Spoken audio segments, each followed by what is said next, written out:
Hello ဒါလေးကတော့ A Day in My Life ဆိုပြီးတော့ရိုက်ပြထားတာလေးပါ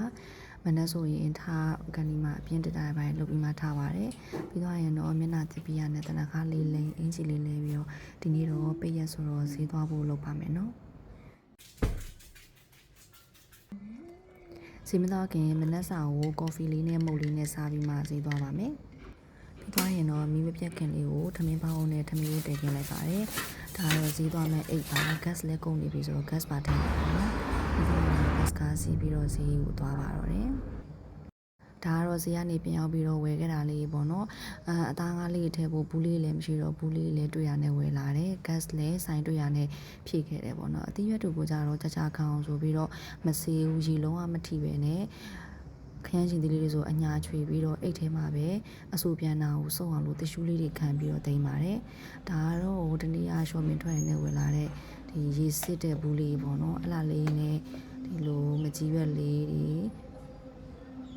တခြားအရွက်လေးတွေနောက်ပြီးတော့ဒီငရုတ်သီးစိမ်းလေးတို့အညာချွေပြီးတော့ထည့်လို့ရတယ်နည်းနည်းပင်တို့ဘာလို့ထည့်လို့ရတယ်ပေါ့နော်ဒီဘူးလေးကနည်းနည်းလေးတည်တဲ့အခါကျတော့ဒီင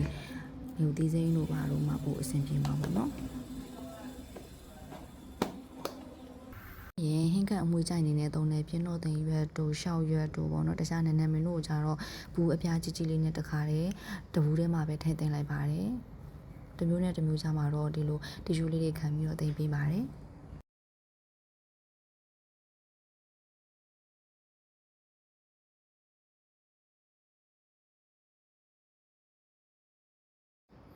ပြီးတော့ရင်တော့ကော်ပီတို့ကိုလည်းချမ်းသာတဲ့ဘက်ကနေပြီးတော့တီရှူးလေးနဲ့ထုတ်လိုက်ပြီးတော့အိတ်လေးနဲ့ပဲထုတ်ပြီးပြန်သိမ်းလိုက်ပါတယ်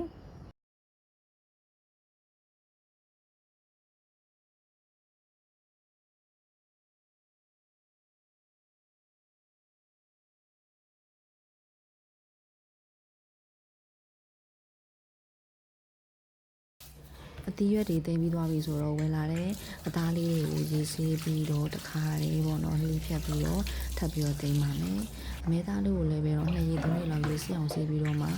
အနေတော့အတုံးလှလှလေးတုံးပြီးတော့စားပြနေပြီးတော့တခါလေးသိမ်းပါမယ်နော်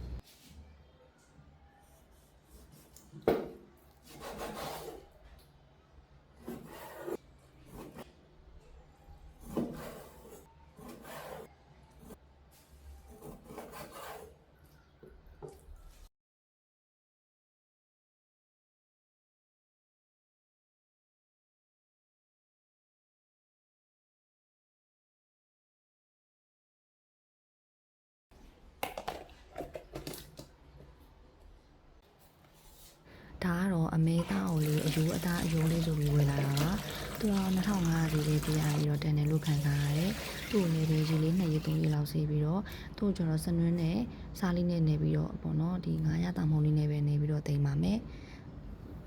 ဒါကြတော့အမဲဆွပြုတ်တွေပါချက်တဲ့နေရာမှာသုံးပါတယ်နော်ဒါကတော့ငဖယ်ပါငဖယ်စစ်လေးပေါ့နော်ချစ်နေရတွေ့ရတဲ့တခါတည်းဝယ်ခဲ့တာပါသူ့ကိုလည်းအလိုစားပြားလေးထည့်ပြီးတော့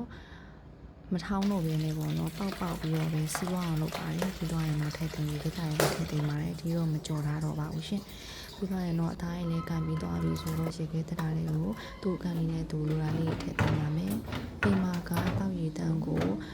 ရေတန်းဘူးကြီးလေးဝယ်မတောက်ဖြစ်သေးတော့ရေတန်းဘူးသေးသေးလေးပဲဝယ်ပြီးတော့တောက်ဖြစ်တာပေါ့နော်